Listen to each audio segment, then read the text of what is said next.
the name of the Father, and of the Son, and of the Holy Spirit. Amen. Oh, give thanks to the Lord. Call upon his name. Make known his deeds among the peoples. Sing to him, sing praises to him. Tell of all his wondrous works. Glory in his holy name. Let the hearts of those who seek the Lord rejoice. Dearly beloved in Christ, greetings in the most precious name of our Lord and Savior Jesus Christ. A very warm welcome to this virtual Harvest Sunday festival. As we worship God, let us invoke God's presence in our midst by singing the opening hymn, hymn number 133. Come ye thankful people, come.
The Lord be with you. And also with you.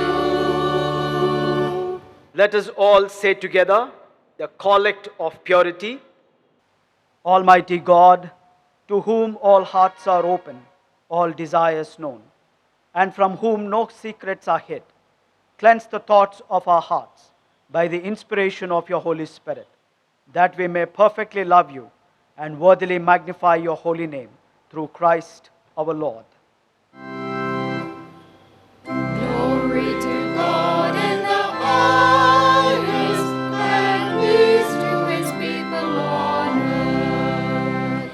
Lord God, heavenly King, almighty God and Father, we worship you, we give you thanks, we praise you for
collect for the Harvest Sunday.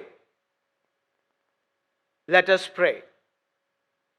Most gracious God, according to your wisdom, deep waters are opened up and clouds drop gentle moisture. We praise you for the return of planting and harvest seasons, for the fertility of the soil, for the harvesting of crops, and for all other blessings that you, in your generosity, pour on this nation and people. Give us a full understanding of your mercy and help us live lives that will be respectful, holy, obedient to you throughout all our days. Through Jesus Christ our Lord, who lives and reigns with you and the Holy Spirit, one God, now and forever. Amen. The ministry of the Word of God. Now the Old Testament lesson will be read to us by Mr. Philip Sukumar. The Old Testament lesson is taken from Deuteronomy 26, 1 to 11. Harvest offerings. After you have occupied the land that the Lord your God is giving you and have settled there, each of you must have a place in the basket, the first part of each crop that you harvest, and you must take it with you to the one place of worship. Go to the priest in charge at that time and say to him, I know knowledge to the Lord my God, and I have entered the land that he promised our ancestors to give us. The priest will take the basket from you and place it before the altar of the Lord your God. Then in the Lord's presence you will recite these words, My ancestor was wandering Armin, who took his family to Egypt to live. They were few in number when they went there, but they became a large and powerful nation. The Egyptians treated us harshly and forced us to work as slaves. Then we cried out for help to the Lord, the God of our ancestors. He heard us and saw our sufferings, hardship, and misery. By his great power and strength, he rescued us from Egypt. He worked miracles and wonders and caused terrifying things to happen. He brought us here and gave us this rich and fertile land. So now I bring to the Lord the first part of the harvest, and he has given me. Then set the basket down in the Lord's presence and worship there. Be grateful for the good things that the Lord your God has given you and your family, and let the Levites and the foreigners who live among you join in the celebrations. Here ends the lesson. Thanks be to God. Now we shall have the reading from the book of the Psalms. I request Ms. Mesa Nivia to lead us in this responsive reading. The Bible reading is taken from Psalm 65, verses 1 to 13. O God, it is right for us to praise you in Zion and keep our promises to you. Because you answer prayers, people everywhere will come to you on account of their sins. Our faults defeat us, but you forgive them. Happy are those whom you choose, whom you bring to live in your sanctuary. We shall be satisfied with the good things of your house and the blessings of your sacred temple. You answer us by giving us victory, and you do wonderful things to save us. People all over the world and across the distant seas trust in you. You set the mountains in place by your strength, showing your mighty power. You calm the roar of the seas and the noise of the waves. You calm the uproar of the peoples. The whole world stands in awe of the great things that you have done. Your deeds bring shouts of joy from one end of the earth to the other. You show your care for the land by sending rain. You make it rich and fertile. You fill the streams with water. You provide the earth with crops. This is how you do it. You send abundant rain on the plowed fields and soak them with water. You soften the soil with showers and cause the young plants to grow. What a rich harvest your goodness provides. Wherever you go, there is plenty. The pastures are filled with flocks, and the hillsides are full of joy. The fields are covered with sheep.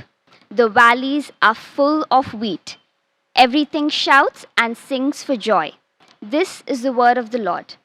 Glory be to the Father, and to the Son, and to the Holy Ghost, as it was in the beginning, is now, and ever shall be, world without end. Amen. Amen.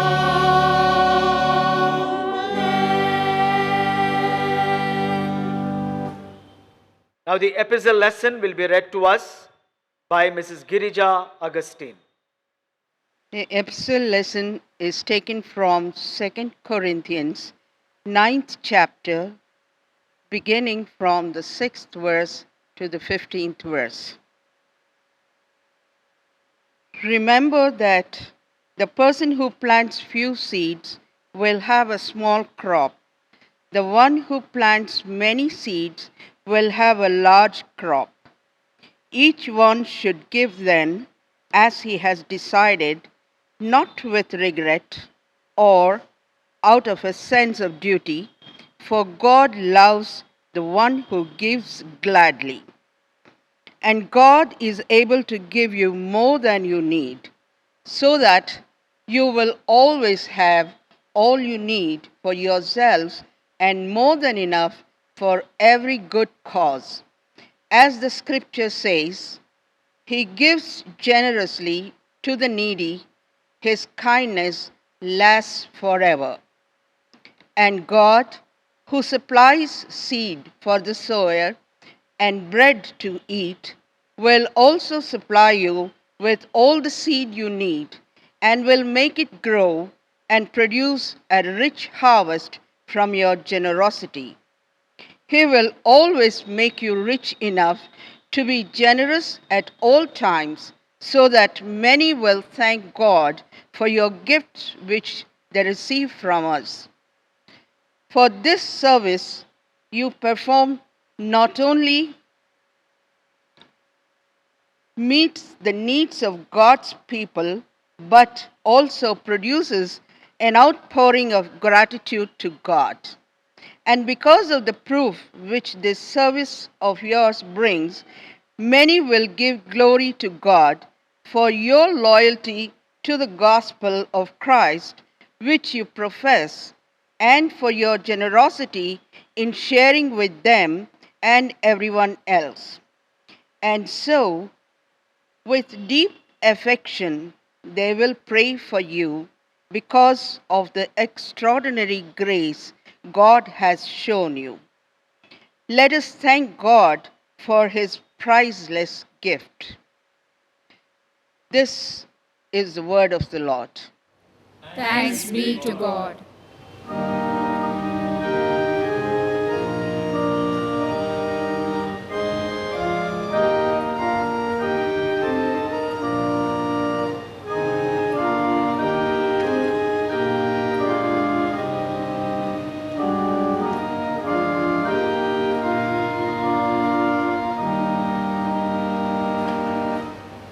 Lord, thy word abideth, and our footsteps guideth. Who its truth believeth, light and joy receiveth.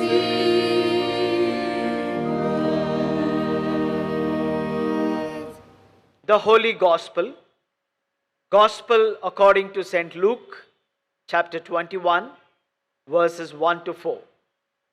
Luke's Gospel, chapter 21, verses 1 to 4. The widow's offering.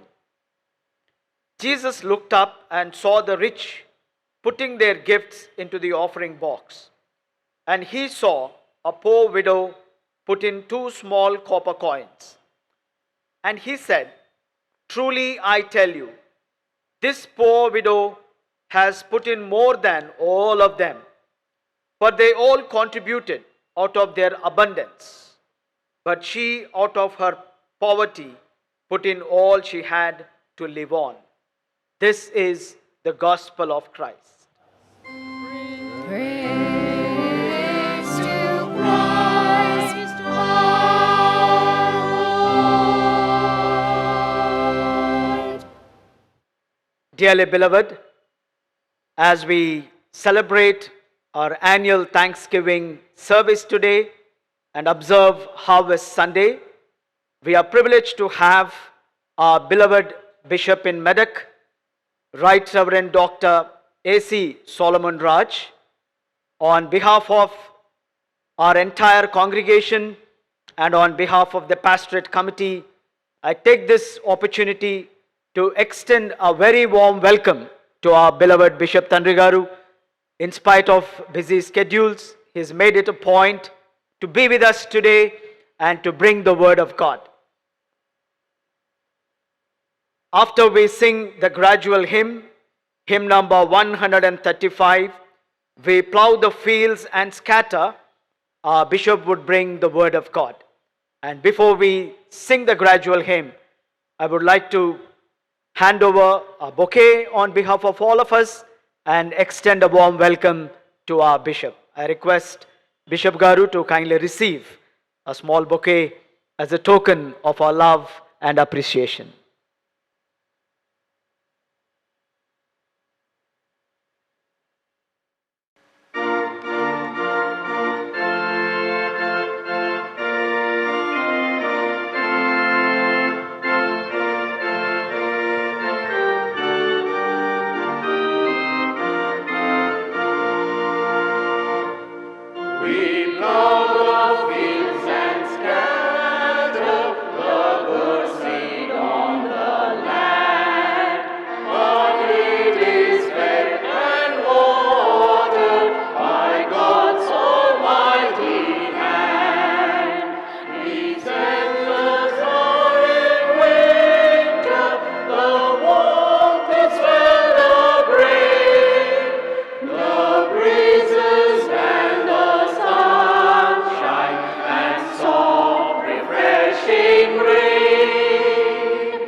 Good morning.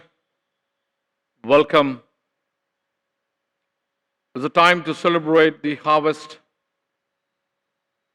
celebrated by the Christian community all over the world. And in India, this is the time where virtually the harvesting takes place in our rural places, especially the rural districts and the churches, where we have a majority of the congregation. While we celebrate the harvest in the urban context, it's more of a thanksgiving. I remember I have preached twice here during the celebration of the harvest. Today, as the whole world goes through the pain of pandemic, coronavirus, lakhs of people are being dead or killed by this virus. There may be a question, while the world is suffering, why harvest? As the saying goes now, all over the world, all over India, we have to coexist and live along with corona. There's no way we can escape. This occurs every 100 years. That's what the history says. The last time in 1920s, when the pandemic came, corona, it appeared in a different shape and a different name. But these epidemics, they continue to come and go. The church and the faith and the Christ continues to strengthen us. What is harvest? Harvest is part of the celebration of life of Israel nation. Israel celebrated life as a nation. As we go through the Word of God in Exodus 23rd chapter, beginning from 15th verse, you see God asking people to celebrate three important festivals. And one amongst that festival is Pentecost, which is the celebration of first fruits, gathering of first fruits. And Pentecost, what we celebrate in the New Testament, is the beginning of the church and church's life after the death of Jesus Christ. But Pentecost in the Old Testament was celebrated as a festival of harvest, collecting the first fruits. Verse 16 says, "And the feast of harvest, the first fruits of the labor, which thou hast sown in the field, has to be brought to his temple, into his place." And this festival is called as the festival of Pentecost. It is a feast of first fruits, commemorating the receiving of Torah on the Mount Sinai. This Pentecost festival is celebrated as gathering of the first fruits, as a harvest, also to commemorate the receiving of Torah, the law, on the Mount Sinai. Another festival that God has ordered Israel to celebrate is the festival of Passover, or unleavened bread festival. This has been asked and ordered by God to celebrate the establishment of Israel as a nation. This precedes the earlier one. First, it is the festival of Pascha, is celebrated to commemorate the establishment of Israel as a nation. And the second festival is harvest. It is to celebrate the receiving of Torah or the law on the Mount Sinai. And the third one, important festival, is the Feast of Tabernacles. This is called even as the festival of gathering. And this is celebrated to commemorate 40 years of wilderness. You can see in Leviticus 23, 23 to 25, and 26 to 32. Originally, this is where, when they go back for gathering, in different understanding and experience, if you go through Leviticus, Exodus, and Genesis, you see the different methods of God's call to celebrate and to bring the tithes and the first fruits to His presence. Therefore, harvest in Christian celebration begins with the Israel as a nation celebrates the life and faith. When Israel is being made into a nation, they have celebrated Pascha that commemorates Pascha festival, and you know the method of celebrating Pascha or Passover. It is a sign and the symbol of liberation of people beginning from Egypt. Secondly, it is Pentecost, celebration of gathering of the first fruits, commemorating receiving the Torah or the law. The third festival is the Festival of Tabernacles.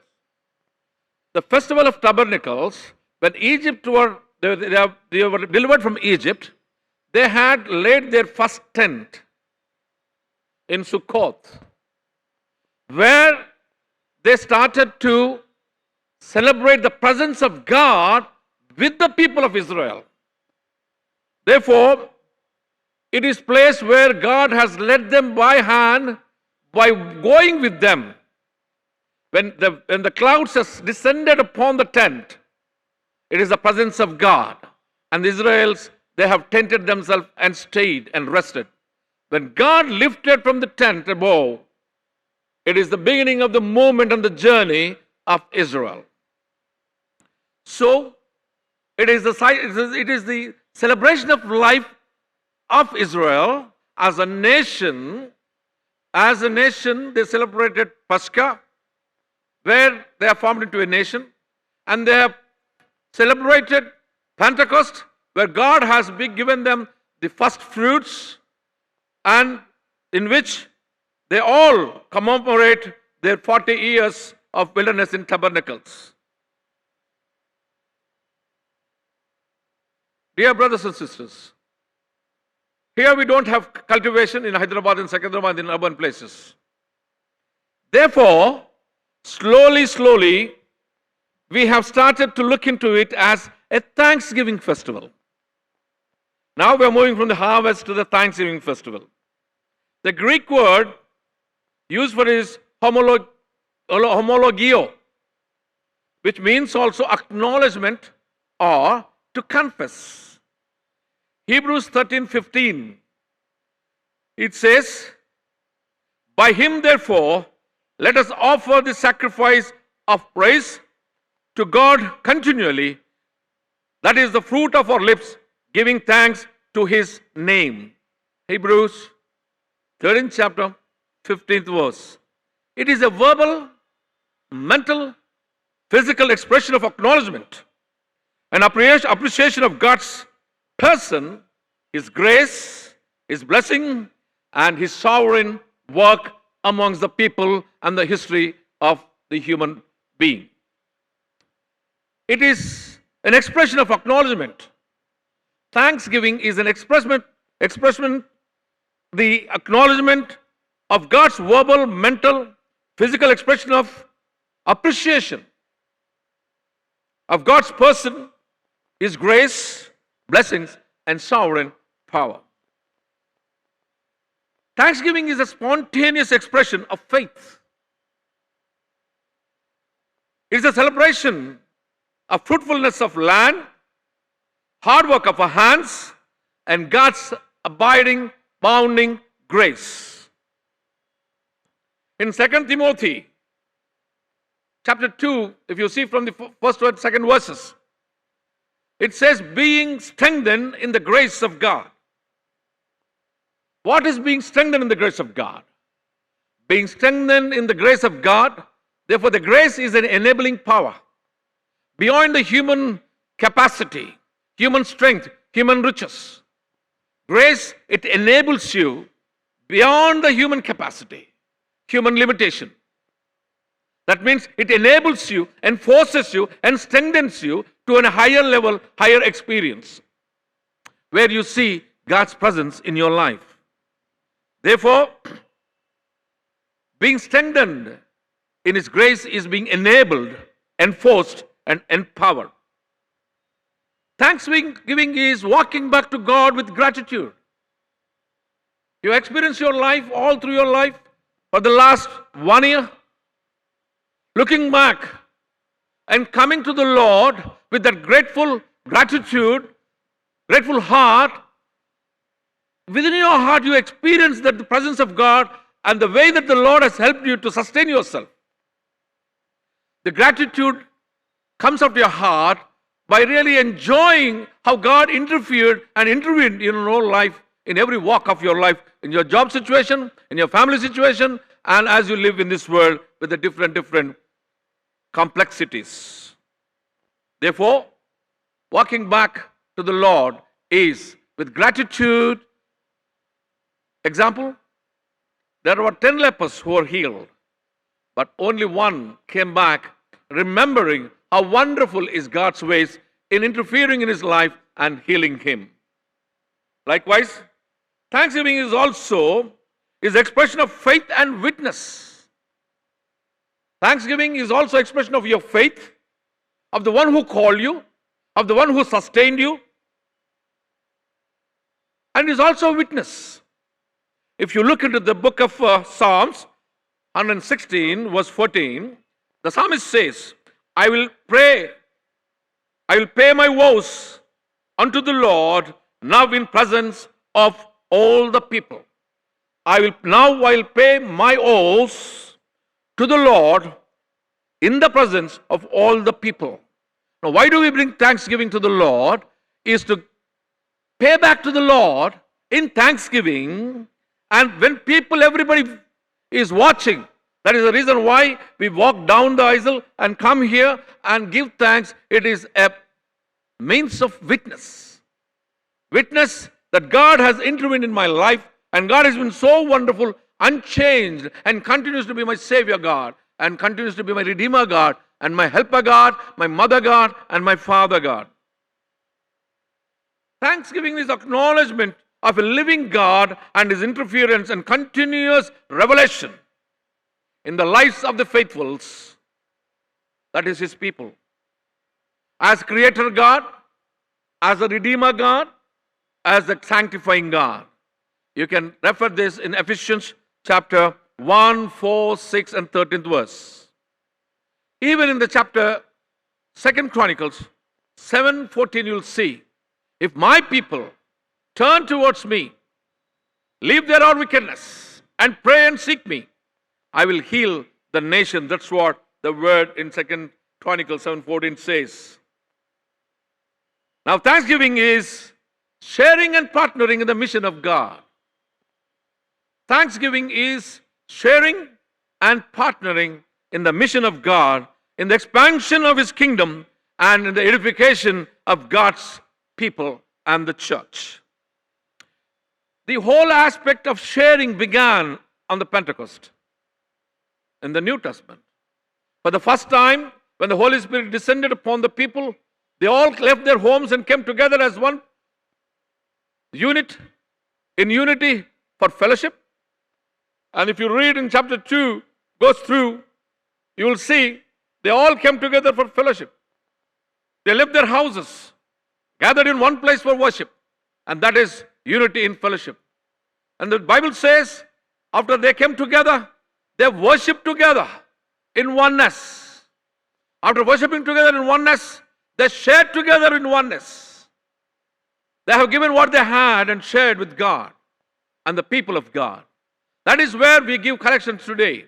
That is where thanksgiving in kind and in money is being brought. If you're not an agriculturalist, you're not having land here, but here is your hard work, the work of your hands, your hard work now is being brought in kind for the expansion and edification of his kingdom and the church. Therefore, thanksgiving is sharing and partnering. You do not know the person somewhere in CSI Church in Asifabad, which is the top of the Church of South India. But here we pray for them. And they do not know you and me, but they pray for us. That is where the witness is partnering and sharing in kind, in spirituality, and in prayer. It is also a witness because Malachi 3rd chapter 10th verse says, bring it into the church and turn towards me. What is this turning towards is? Turning towards is nothing but walking back to the Lord in gratitude and bringing the food into His sanctuary. This is a word used in Malachi. In the sense of food means the grains that you bring up from the land and the fruits that you gather from the trees, all the vegetables and the first fruits, you bring them back that my sanctuary may be full with the food. Many people misunderstand. The sanctuary may be full with the food means it is for the common goodness of the humanity. Not only for the maintenance of the clergy, not only for the maintenance of our own churches, but also for the propagation of the gospel of love, of sacrificial love of Jesus Christ to every nook and corner of your own place, if not outside. That is where the missionaries have made up such a big, wonderful church in India. And we know all the traditions have come together as one unit in the formation and as United Church of Church of South India. Church is the living presence of God in this world. Therefore, it is to be shared and it should be witnessed. Because the living Christ, the symbol that Jesus is living, is nothing but the living church. He is a symbol of living Christ in this world. Therefore, the church becomes the living presence of God in this world. It is a witness-bearing institution. It's a transforming power in this world for human life. Based on experiencing Jesus Christ in our lives, through the word and the preaching of the word, we enlive Christ in our lives and in the church and the society where Jesus' love is expressed irrespective of any caste, creed, and community. Through the preaching of the word, the presence of Christ is shared with people. Therefore, Paul in Corinthians chapter 8, this is what he talks about. When he talks about sharing, a church giving more than what they had, is what is sharing about witness. Though they had nothing, they were sacrificing themselves to share with the people of God somewhere else. What a wonderful gesture. This gesture where we see people, in spite not having anything, they could really share with what they have. That is a sacrificial giving. In thanksgiving, as you walk back to the Lord in gratitude, it is not that money that you bring back, but it is your heart which is filled with thankfulness that embodies what you are giving to the Christ in kind and in physical manner. My dear brothers and sisters, lastly, in the second point, thanksgiving is celebration of common grace of God. Thanksgiving is nothing but the celebration of common grace where each one of us share and partner and witness together for the glory of God. Example is Lord's Prayer. When the Lord in the Lord's Prayer will say, give us this day our daily bread. What does it mean? A common grace, unless God gives us, it doesn't emerge from anywhere. Common grace is only through Jesus Christ. You can read it in John 3rd chapter, 17th verse, James 1:7. It says, unless it comes from above. And that grace, that love which is shared from above should be shared in common through all the humanity. Thereby, you not only share with your Christian family, Christian brothers and sisters, but your generosity is shared by the community because it is a common grace received through and by Christ alone. Give us this day our daily bread. What does it mean? It means social justice. It means one important factor. The factor is, Lord, let not be anybody be deprived when I am being given. Lord, when they are being given, I may not be deprived, Lord. In according to the measure I need in my life, Lord, please give me. But let not the other person be deprived when I am receiving what I need. It is a question and a call of social justice where everybody shares the common grace of God by love and by goodness. Thirdly, why should we give thanks to the Lord? Why should we give thanks to the Lord? That is I just spoke to you about harvest background. Then I said it is also celebrated as a Thanksgiving service. And now we will see why we should give thanks. Psalm 16. This is my understanding and my experience. Why should I give thanks to the Lord? Number one, because He heard my voice all through the 1 year. Psalm 16, you can see verse 1. Number one, He says, He had heard my voice. I'm just conceptualizing. I'm not going through the whole verse, but I'm just conceptualizing the verse. He had heard my voice. There is a journey of your life. In all the contexts, all the situations, intricacies of it, perplexities of the whole situation, society, the vicarious thing that you faced, whenever you went back to the Lord and said, Lord, thank you, good morning. Lord, hear my prayer. In your mercy, O Father, whenever you have approached Him and interceded, I thank Him because He heard me. Therefore, I come to His gates with thanksgiving. Second thing, why I do give thanks to giving? Because He helped me when I was low. In Telugu, the meaning was when I was bent. Low or bent. What does it mean? When I'm crippled, when I'm troubled, when I'm beset by the temptations, when I've been troubled by my enemies, when I've been troubled by my family, in all that situations where I experienced badness in my life, Lord, you helped me. You are the one holding my hand. Dear brothers and sisters, He helped me when I was low. He consoled me and He lived with me and He dwelt with me when I was low and He helped me to come over the problems of my life. I give thanks to the Lord because He hath dealt with me bountifully, in a wonderful way, in a goodness of life. I give thanks unto Him because He dealt with me very bountifully. This is verse 7. Verse 8, I give thanks to the Lord only because He has delivered me from all the things were binding me up, all the ropes of sin and the curse that were binding me together with the sin. Now, God in Jesus has delivered me. Therefore, Lord, I give you thanks. I give you thanks to you, Lord, because you have chosen me to be your children. Even before you laid the foundations to this whole universe, you have chosen me in love to be a holy people unto you without any blemish. And you have chosen me to be your child, your son and daughter. Lord, I give thanks to you because without anything, without paying anything, you have paid and given your blood in ransom, and you have redeemed me, and your blood has cleansed me from all the iniquity and the dirt of sin in my life. Thirdly, you have sanctified me, O Lord, and with the power of the Holy Spirit, you have sanctified me to be your children and to be your race and to be your inheritance.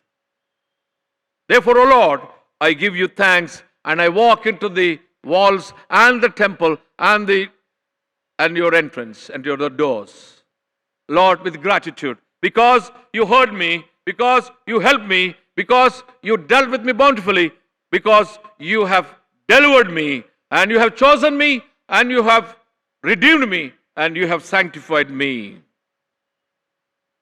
Having said why, what is the motive of giving? With what motive do you want to give? Number one, you have to give. The motive behind is because to enjoy the fruits of righteousness. In Telugu, we call it as Niti Falamulu. That means the fruits of righteousness.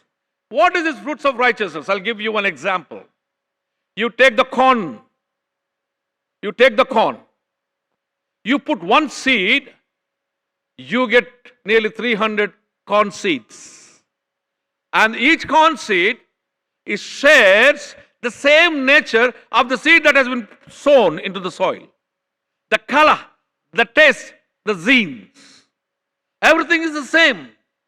Being born and being brought into the life of Jesus, being washed, redeemed, and chosen by God, you beget the same nature into the likeness of Christ, the begotten Son. Because His nature, His image is being sown in us. The fruits of righteousness is being born in His nature, being brought into the realm of the divine nature. Therefore, the motive of giving is you being born into the nature, you help the people, you help the community, you help the creation to be born in Christ to get the fruits of righteousness. Righteousness and holiness is nothing but the divine nature in accordance with the Word of God. What is holiness? Holiness is nothing but the divine nature in accordance with the Word of God. That means the nature that you beget through the Word of God is called as a holiness, a quality. Secondly, to receive the immense blessings. We give thanksgiving and bring the tithes and our collections to receive immense blessings. If you look at Malachi, 3rd chapter, 10th verse, if you bring, I'll read for you, bring the full tithe into the storehouse, that there may be food in my house, and thereby put me to the test, says the Lord. I will not open the windows of heaven for you and pour down for you blessings until there is no need anymore. I will open the heavens and bless you so much. You bring it to my church, bring it to my people, bring it to my presence, bring it into my temple. I'll give you so much until you need no more. The motive of giving is to share with God, so as to receive the bountiful blessings from God in our lives. Dear brothers and sisters, the motive of giving also has another meaning: to share equally. The motive is to share equally. This is where manna was given to them. Bible says, and it's like a white seed, it's like a coriander seed in whiteness. I don't understand what the taste, but it says it's like on our own bread here, wafer. That means without much taste. But that was given to them from heaven. Heaven, mystical food that has been brought by God. And the word that says is, do not store anything. Eat as much as you can, but don't put down to the morning because it will spoil. My dear brothers and sisters, the reason why it is asked not to store is the human greed. We eat and we eat and we eat and we always go on eating for the next day also, while we don't mind about the people who do not have food. Here is a common sharing of grace and sharing equally with everybody. The reason is, let everyone eat what they want. That's what the prayer says. Give us this day our daily bread. Not only that, in motive of giving, to have love over the God's community. That love is only to help people to live a rightful life that is enshrined in our Constitution or given by God in His creation. The Constitution gives us the right to life. And God, when He has created human being in a very pertaining human right that thou shalt live, and it was good. The next point is, after motive, what is the measure of giving? After this, I'll close. What is the measure of giving? How do you give? We always say tenth. The tithe is, in Telugu, Dashama Bhagam, the 10th part. You know why this 10th part? First fruits are different. And tithe is different. I'll give you my personal explanation. 10th is, that is tithe, you bring it, is immediate effect. First fruits are what? Suppose you have 10 acres of land, first time you cultivated, all the first grain goes it.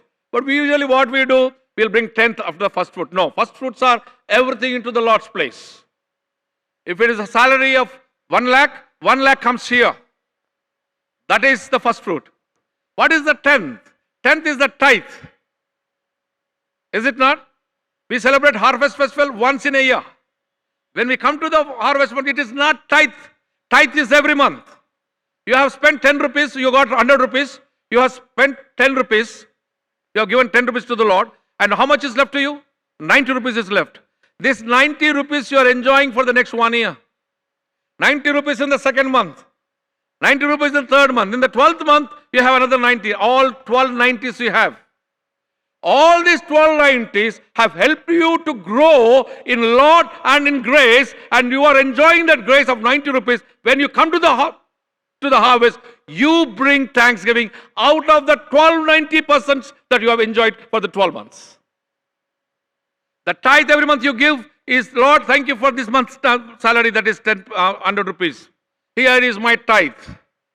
And from the tithes, you give it to the church, and the 90 rupees that is left with you. God has been so wonderful to help you to eat and enjoy that 90 rupees for 12 months, 90s, 90s, 90s. And with gratitude, Lord, you have measured me, immensely you blessed me. Therefore, I come back with thanksgiving to you. The concept in the Old Testament is where gathering.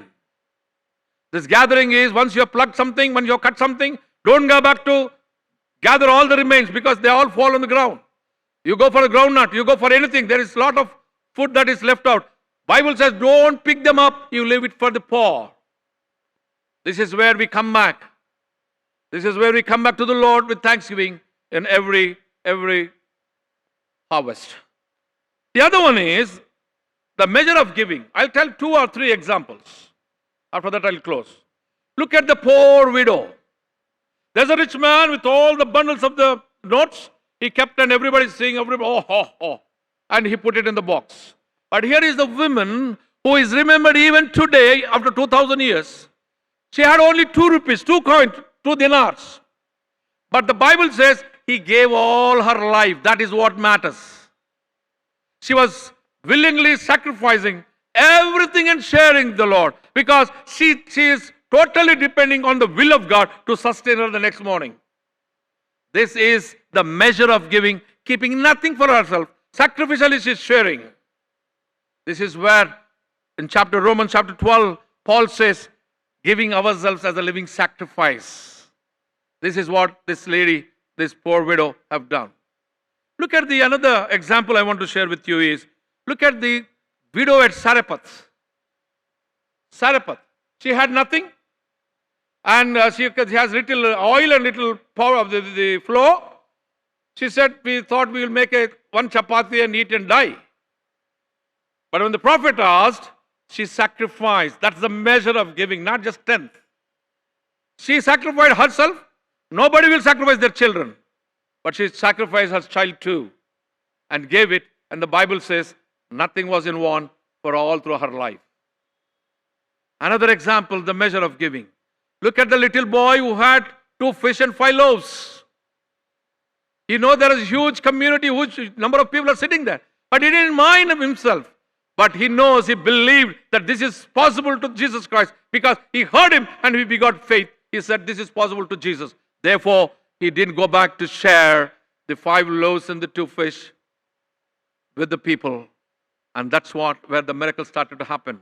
It is a miracle happening in the faith that exhibited by this boy and the faith exhibited by the disciples when they are asked to serve, they served without any question. Because in John chapter 1, what they say is, we have found Messiah. That is their faith. My dear brothers and sisters, harvest is nothing but celebration of life. Harvest is nothing but celebration and walking back to the God in gratitude. Harvest is nothing but sharing and partnering with the people of God for the furthering of God, for the kingdom of God and edification of His church. Harvest is giving thanks to the Lord for the way that He had heard our voice, because the way that He had helped us in our lives, because He has dealt with us with bountifulness, and because He has delivered us from every trouble in the walk of our life, and even the Saturn. I just want to give you a small formula. Psalm 128. What does it say? It begins with the wonderful words. I just want to go through one by one. Just bear with me for few seconds, few minutes. Psalm 128. I'll read. Blessed is everyone who fears the Lord. Number one. What is fearing? To receive the blessing of God. And as you enter into another year, when you come back for the harvest next year, remember these words. Blessed is the one who fears the Lord.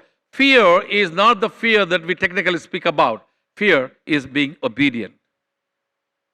If you want to come to the Lord and the Lord's feet, into the gates of the Lord, you need to be blessed. And you need to be blessed for the coming year. Here is a small formula. Number one, fear. It is fear means obedience.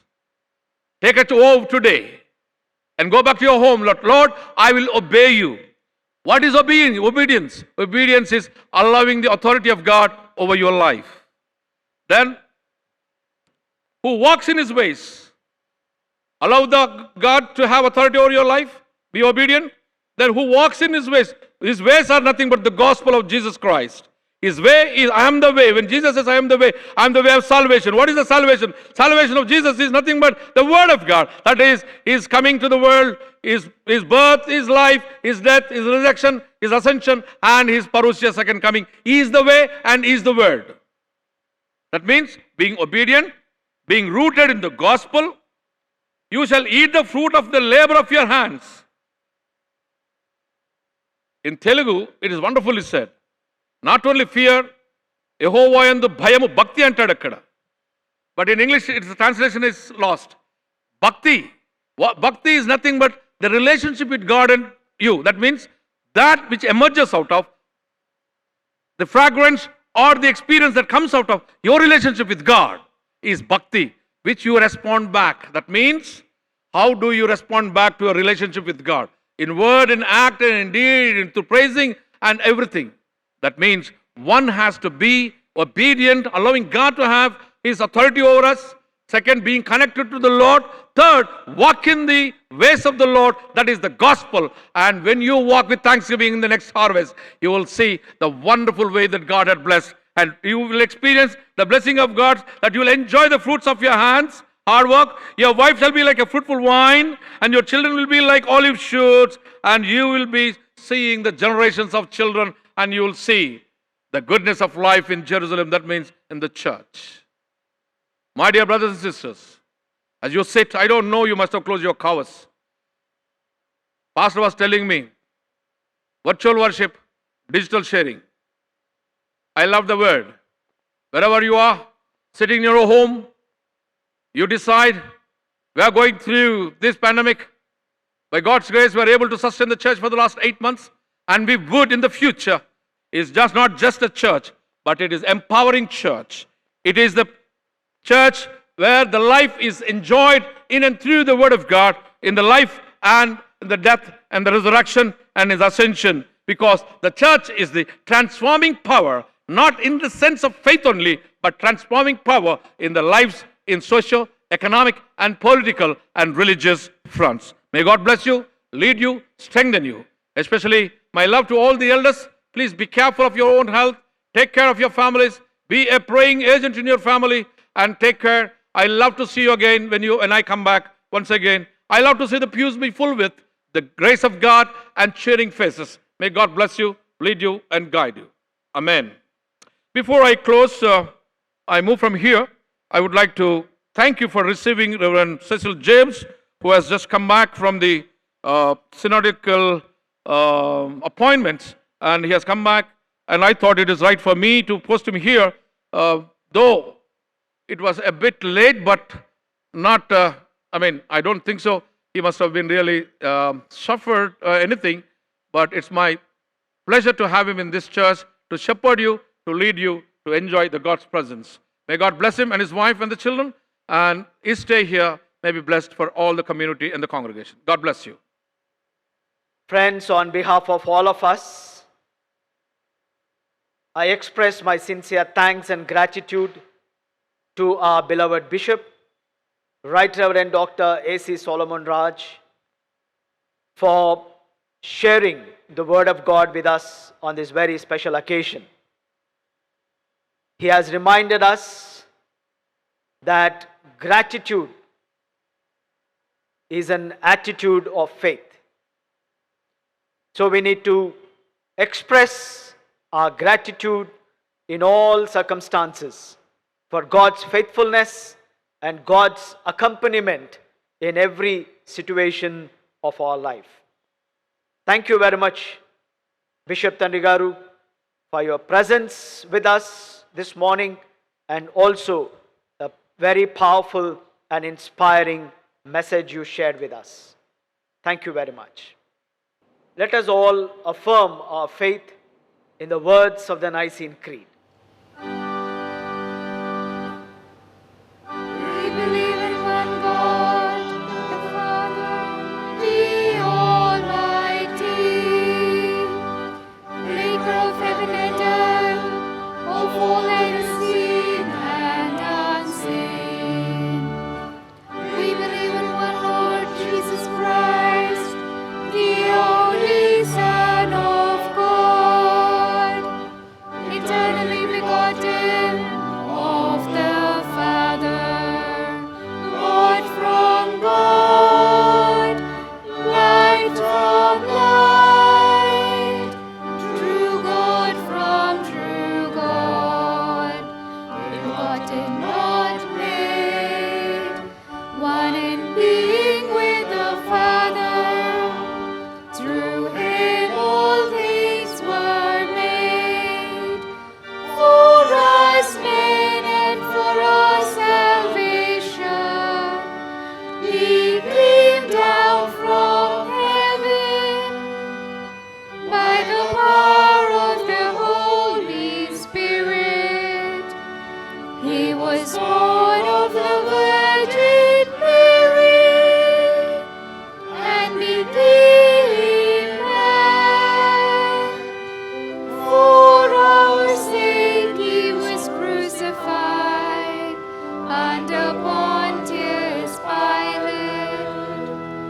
He suffered, died, and was buried. On the third day he rose again in fulfillment of the Scriptures. He ascended into heaven and is seated at the right hand of the Father. He will come again in glory to judge the living and the dead, and his kingdom will have no end.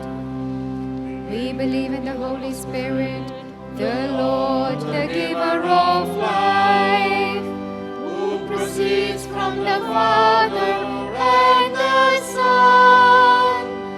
With the Father and the Son, he is worshipped and glorified. He has spoken through the prophets. We believe in one holy Catholic and Apostolic Church. We acknowledge one baptism for the forgiveness of sins. We look for the resurrection of the dead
Friends, I would like to acknowledge the efforts of our youth under the leadership of the Youth Secretary, Mr. Maju George, for taking out their time and decorating our church very beautifully, befitting the occasion, and also for creating a festive mood for all of us.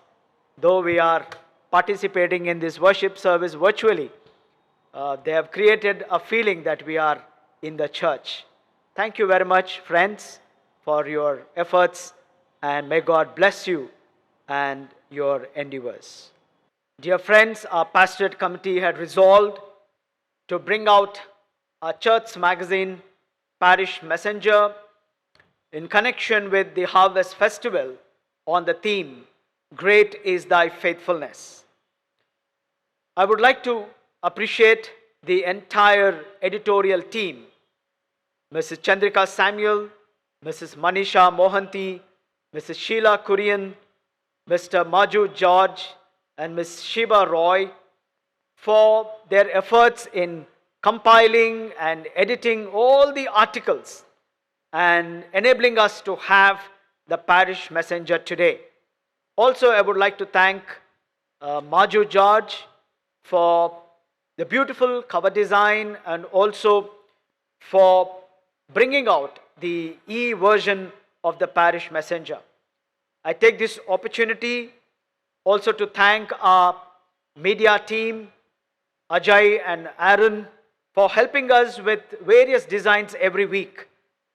So now I take this opportunity to release the e-magazine, our Parish Messenger, in the name of the Father and of the Holy Spirit,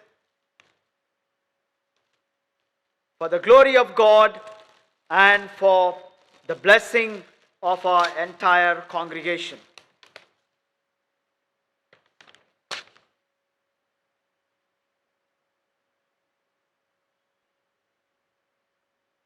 Banns of marriage. I published the banns of marriage between Mr. Ephraim Isaac Christopher, son of J.E. Jayaratnam, of St. Matthew's Lutheran Church, Nacharam, Hyderabad, and Miss Togaru Madhusha, daughter of Togaru Augustine of St. Thomas SPG Telugu Church, Pastorate, Secunderabad. If any of you know any just cause why they may not be joined together in marriage, you are to declare it in writing to the presbyter in charge of this congregation. This is the first time of asking. Let us pray. Gracious God, we praise you and thank you, for you are a God who unite people in holy estate. We pray for these thy children who seek to be joined together. I pray that you would shower your blessings upon them, be with them in their preparations for the marriage, and may everything be done according to your grace and your will. In Jesus' name I pray. Amen. Let us intercede. Now I request Mrs. Angela Benjamin to lead us in the intercessory prayers. Let us pray for the church and for the world, and let us thank God for his goodness. Almighty God, our heavenly Father, who promised through your Son Jesus Christ to hear us when we pray in faith, we give thanks and pray for the church throughout the world, our own church, Church of St. John the Baptist, our diocese, the Diocese of Medak, our Bishop, Right Reverend A.C. Solomon Raj, our moderator, Most Reverend Dharmaraj Rasalam. Strengthen your church to carry forward the work of Christ, that we and all who confess your name may unite in your truth, live together in your love, and reveal your glory to the world. Lord, in your mercy, hear our prayer. We give thanks and pray for the nations of the world, our own nation, and all men in their various callings. Give wisdom to all in authority, especially the President, Prime Minister, Cabinet Ministers, and Chief Ministers of all states. Direct this nation and all nations in the ways of justice and of peace, that men may honor one another and seek the common good. Lord, in your mercy, hear our prayer. We give thanks and pray for the local community and our families and friends. Give grace to us, our families and friends, and to all our neighbors in Christ, that we may serve Him in one another and love as He loves us. Lord, in your mercy, hear our prayer. We pray for the sick and the suffering, those who mourn, those without faith. We give thanks and pray for all who serve and relieve them. Comfort and heal all those who suffer in body, mind, and spirit. Give them courage and hope in their troubles, and bring them the joy of your salvation. Lord, in your mercy, hear our prayer. We commemorate the departed. We commend all men to your unfailing love, that in them your will may be fulfilled, and we rejoice at the faithful witness of your saints in every age, praying that we may share with them in your eternal kingdom. Lord, in your mercy, accept these prayers for the sake of your Son, our Savior Jesus Christ. Amen. Let us pray. Gracious God, we humbly come before you with grateful hearts, praising you with all our being. Today, as we celebrate Harvest Festival, we recount your blessings and affirm that you are the source of every good gift. Forgive us for our forgetfulness in thanking you for the good gifts, large and small. We thank you for your inestimable gift, Jesus Christ our Lord, through whom you brought us salvation and redemption from slavery of sin. Gracious God, accept our thanksgiving for our family and friends, and for all those whom you have brought into our lives to encourage, comfort, and strengthen us in faith. We thank you for the beauty and fullness of the land that sustains us, for the seasons which refresh us. We adore you for our work and rest, for your protection and healing from the deadly pestilence. You have showered manifold blessings beyond what we have asked for or imagined. Accept us and these are gifts that we have brought into your presence and even offer digitally due to COVID and consequent restrictions. In Jesus' name we pray. Amen. The summary of the law. Our Lord Jesus Christ said, "The Lord our God is the only Lord. You shall love the Lord your God with all your heart, with all your soul, with all your mind, and with all your strength. This is the first commandment. The second is like this: love your neighbor as yourself. There is no other commandment greater than these." Amen. Lord, have mercy. God so loved the world that he gave his only Son Jesus Christ to save us from our sins, to be our advocate in heaven, and to bring us to eternal life. Let us therefore confess our sins in penitence and faith, firmly resolved to keep God's commandments and to live in love and peace with all men. Almighty God, our Heavenly Father, we have sinned against you and against our fellow men, in thought and word and deed, in the evil we have done and in the good we have not done, through ignorance, through weakness, through our own deliberate fault.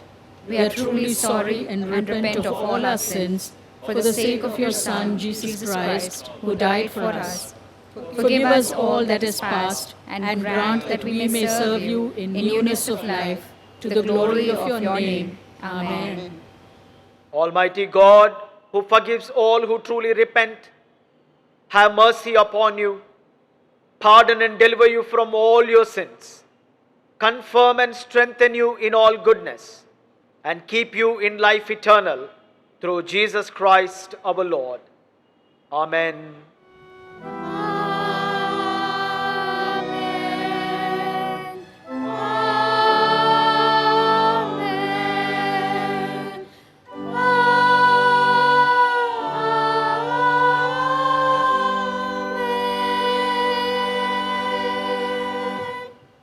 We are the body of Christ. In the one Spirit, we were all baptized into one body. Let us then pursue all that makes for peace and builds up our common life. The peace of the Lord be always with you. And also with you. Now let us all join in singing the offertory hymn, hymn number 331, All Things Bright and Beautiful.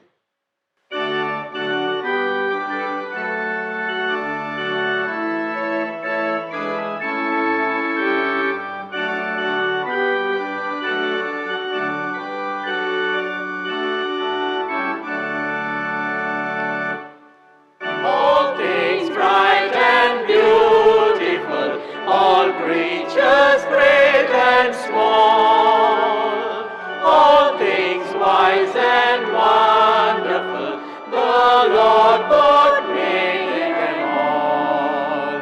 Each little flower that opens, each little bird that sings, He made the glowing colors, He made the tiny wings. All things bright and beautiful, all creatures great and small, all things wise and wonderful, the Lord God made them all. He gave us eyes to see them and lips that we might tell how great is God Almighty, who has in all things well. All things bright and beautiful, all creatures great and small, all things wise and wonderful, the Lord God made them all.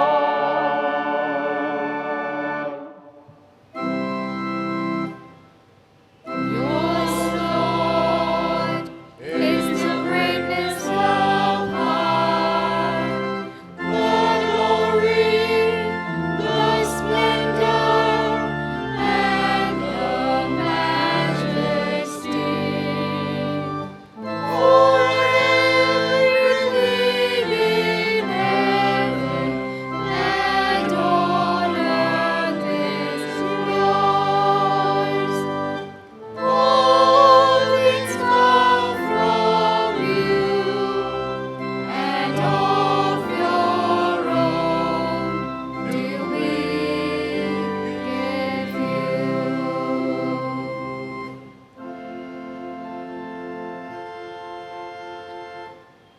My God, and His lighting will spread, and us like up with love o'erflow.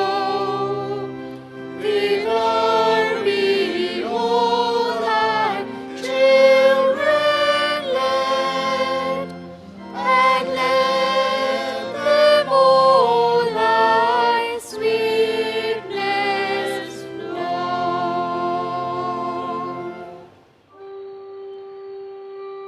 The Lord is here. His Spirit is with us. Lift up your hearts. We lift them to the Lord. Let us give thanks to the Lord our God. It is right to give Him thanks and praise. It is not only right, It is our duty and our joy at all times and in all places to give you thanks and praise, Holy Father, Heavenly King, Almighty and eternal God, through Jesus Christ, your only Son, our Lord. For he is your living word. Through him you have created all things from the beginning and formed us in your own image. Through him you have freed us from the slavery of sin, giving him to be born as man, to die upon the cross and to rise again for us. Through him you have made us a people for your own possession, exalting him to your right hand on high, and sending upon us your holy and life-giving Spirit. Therefore, with angels and archangels, and with all the company of heaven, we proclaim your great and glorious name, forever praising you and singing. Holy, holy, holy Lord, God of power and might. Heaven and earth are full of your glory. Hosanna in the highest.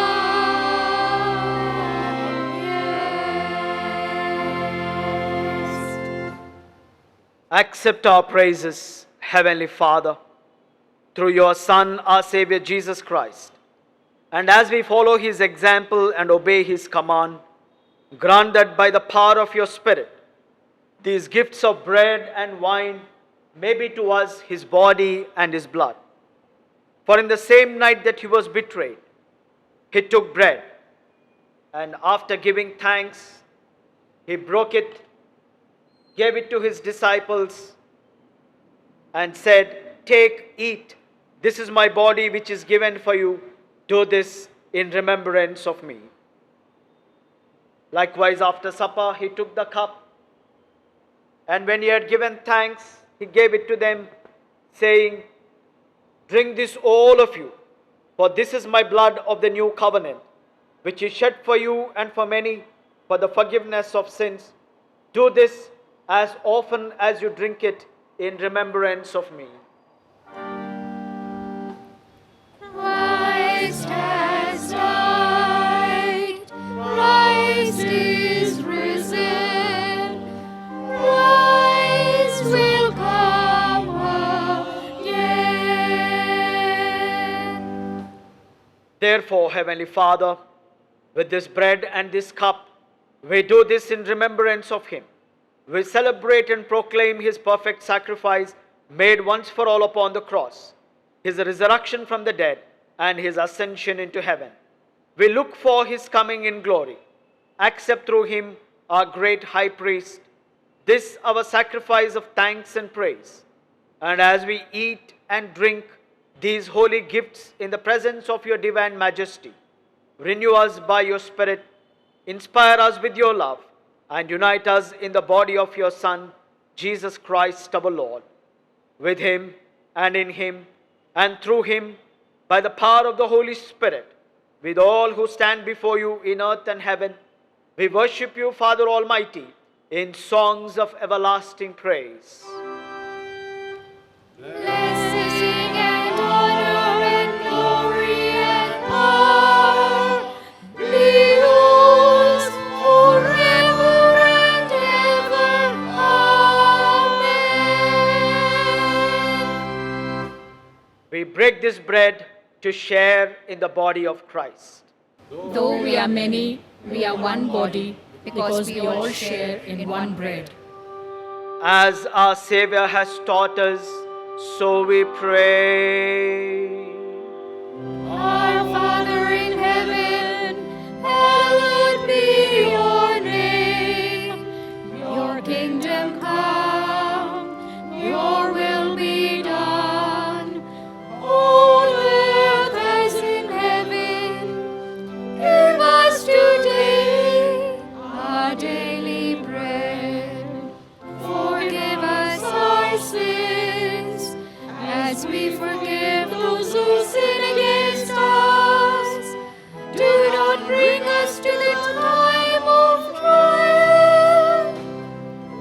deliver us from evil. For the kingdom, the power, and the glory are yours, now and forever. Amen.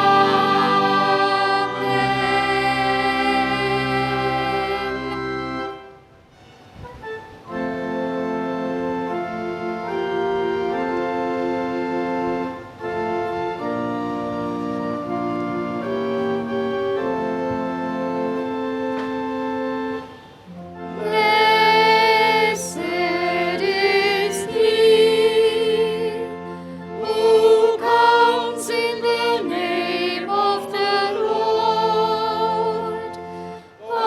Hosanna in the highest. Jesus, Lamb of God, have mercy on us. Jesus, bearer of our sins, have mercy on us. Jesus, Redeemer of the world, give us your peace. Now let us sing the Holy Communion hymn, hymn number 145, For the Beauty of the Earth.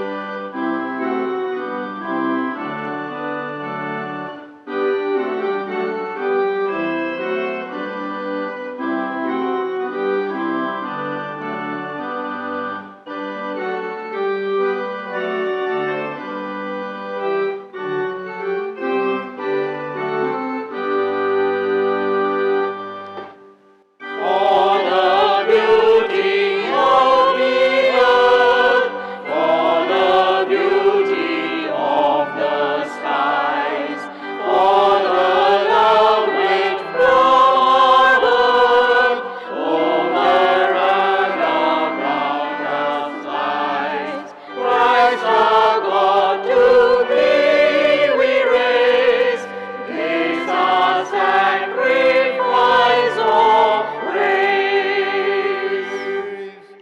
For the beauty of each hour, of the day and of the night, hill and vale and tree and flower, sun and moon and stars of light. Christ our God, to thee we raise this our sacrifice of praise. For each perfect gift of thine to our race so freely given, graces human and divine, flaws of earth and marks of heaven. Christ our God, to thee we raise this our sacrifice of praise. Let us pray. Father of all, we give you thanks and praise that when we were still far off, you met us in your Son and brought us home. Dying and living, he declared your love, gave us grace and opened the gate of glory. May we who share Christ's body live his risen life. We who drink his cup bring life to others. We whom the Spirit lights give light to the world. Keep us in this hope that we have grasped, so we and all your children shall be free, and the whole earth live to praise your name through Christ our Lord. Amen. Almighty God, we thank you for feeding us with the body and blood of your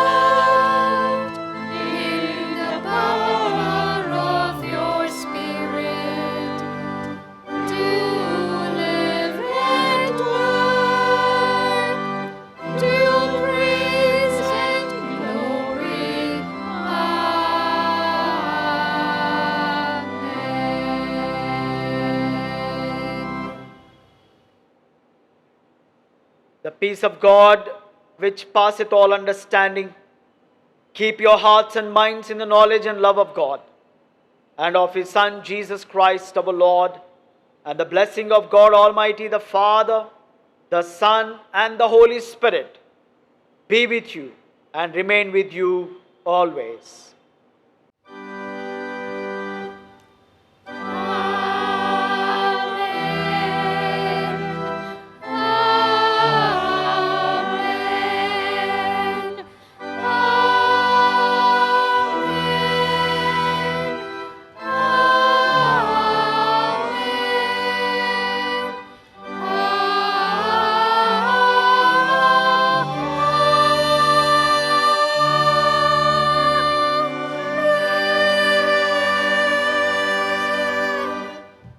Let us all join in singing the closing hymn, hymn number 380, God, who art the Lord of harvest.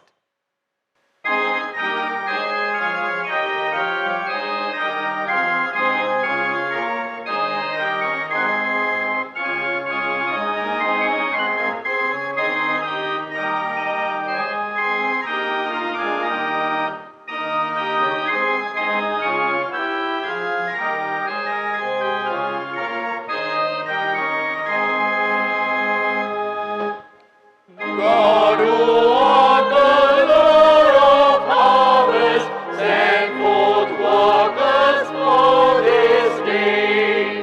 May we now provide the answers to the prayers we humbly pray. When the harvest is abundant, do not tolerate delay. God, who makes us in thine image, match our weakness with thy power. Though unworthy of our calling, fill us for this crucial hour. When the storms of life surround us, be, O Lord, our shield and tower. God, who draws us into kinship with thy children everywhere, make us sense another's sorrows, under the will to care. Use us in thy glorious kingdom, trusting in whose name we bear.